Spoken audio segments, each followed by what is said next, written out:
Sejarah singkat Lombok. Menurut Babat Lombok, kerajaan tertua yang pernah berkuasa di pulau ini bernama Kerajaan Laik. Dalam bahasa Sasak, Laik berarti waktu lampau. Namun sumber lain yakni Babat Suwung menyatakan bahwa kerajaan tertua yang ada di Lombok adalah Kerajaan Suwung yang dibangun dan dipimpin oleh Raja Batara Indra. Kerajaan Suwung kemudian surut dan digantikan oleh Kerajaan Lombok pada abad ke-9 hingga abad ke-11. Berdiri Kerajaan Sasak yang kemudian dikalahkan oleh salah satu kerajaan yang berasal dari Bali pada masa itu. Beberapa kerajaan lain yang pernah berdiri di Pulau Lombok antara lain Pejanggi, Langko, Bayan, Sokong, Samarkaton, dan Selaparang. Pertama kali secara tertulis di Lombok disebut dengan dalam Kronik Nagara Kertagama pada abad 14 sebagai bagian dari Kerajaan Majapahit. Pada masa jayanya, kerajaan itu menguasai sebagian besar negara Indonesia, termasuk juga Semenanjung Malaya. Walaupun perbatasan kerajaan itu secara ilmiah masih dipersoalkan, Lombok masih berada di bawah kekuasaan Majapahit. Sebuah salinan dalam bahasa Jawa kuno Kawi dengan huruf Bali mengenai kronik tersebut ditemukan pada akhir abad 19 di desa Pagutan dekat Mataram. Lombok Mirah Sasak Adi adalah salah satu kutipan dari kitab Negara Kertagama, sebuah kitab yang memuat tentang kekuasaan dan pemerintahan Kerajaan Majapahit. Kata Lombok dalam bahasa Kawi berarti lurus atau jujur.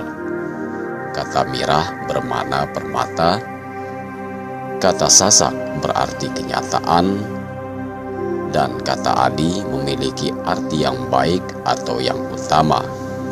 Sehingga bila diartikan secara keseluruhan, yaitu kejujuran adalah permata kenyataan yang baik atau yang utama.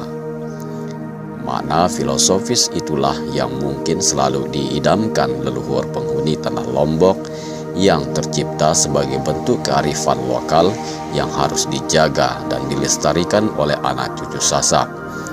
Dalam kitab lama, nama Lombok dijumpai dengan sebutan Lombok Mirah dan Lombok Adi.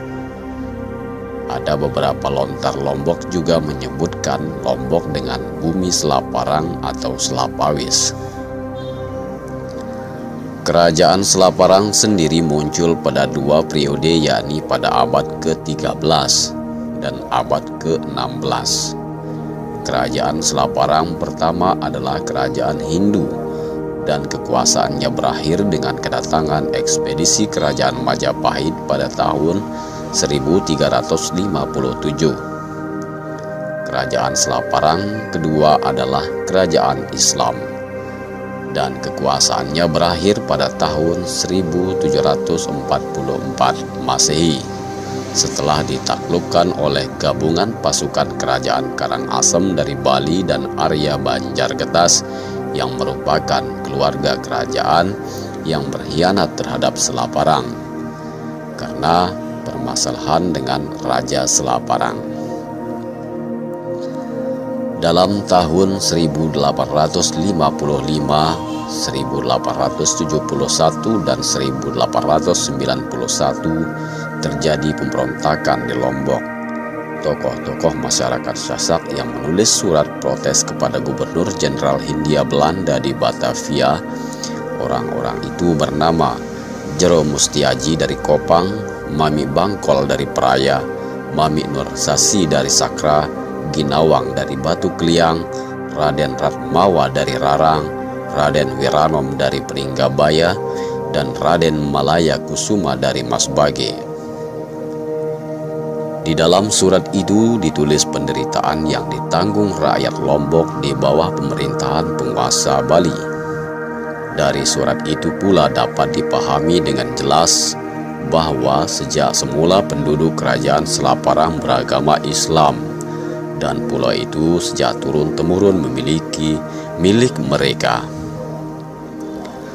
Pada akhirnya Belanda terpaksa melanggar perjanjian yang ditandatangani pada tahun 1843 dengan penguasa Bali di Lombok, yang isinya di mana Belanda tidak akan menyerang Lombok dan mengirim pasukan militer ke Lombok.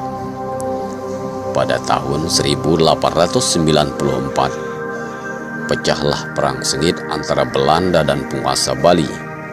Lebih dari 100 orang tentara Belanda terbunuh, di antara mereka ada seorang komandan bernama Mayor Jenderal PPH Panham. Dia dikuburkan di Cakranegara dan makamnya sampai hari ini dipelihara dengan baik. Walaupun Belanda menghimpun segala tenaga untuk memenangkan pertempuran itu, mereka tidak berhasil juga. Akhirnya pasukan Belanda mengundurkan diri untuk menghimpun kekuatan baru. Tak lama kemudian mereka datang kembali. Terjadilah kekejaman yang mengerikan. Mereka merompak harta benda kekayaan Raja Bali dan merampas uang emas yang tak terhitung banyaknya, batu permata berharga tinggi, dan perhiasan yang tak ternilai harganya. Kota Mataram dirusak, bangunan-bangunan umum dan bahkan perumahan-perumahan penduduk dibakar habis. Putra mahkota, anak Agung Ketut dibunuh dan ayahnya dibuang ke Batavia. Penghancuran itu terjadi pada tahun 1894. Baru pada tahun 1894 Lombok terbebas dari pengaruh Karangasem. Akibat campur tangan Batavia, Hindia Belanda yang masuk karena pemberontakan orang Sasak mengundang mereka datang. Namun demikian, Lombok kemudian berada di bawah kekuasaan Hindia Belanda secara langsung. Masuknya Jepang pada tahun 1942 membuat otomatis Lombok berada di bawah kendali pemerintah penduduk Jepang, wilayah timur. Sesuai Perang Dunia Kedua, Belanda mengambil alih kekuasaan. Ketika pada tanggal 17 Agustus 1945, Republik Indonesia memproklamasikan kemerdekaannya, mula-mula Lombok masih di bawah penguasaan Belanda. Tak lama kemudian terbentuk RIS atau Republik Indonesia Serikat, dan Lombok termasuk anggotanya. Waktu RIS dibubarkan pada tanggal 17 Agustus 1950 dengan resmi Lombok masuk wilayah Republik Indonesia. Demikian secara singkat Lombok yang diambil dan dikutip dari buku Salam kepada Pulau Permai Menjelajah Lombok Mataram dan Kerajinan Seni Ukir Lombok, Jakarta, Wadah Ilmu. Terima kasih. Wassalamualaikum warahmatullahi wabarakatuh.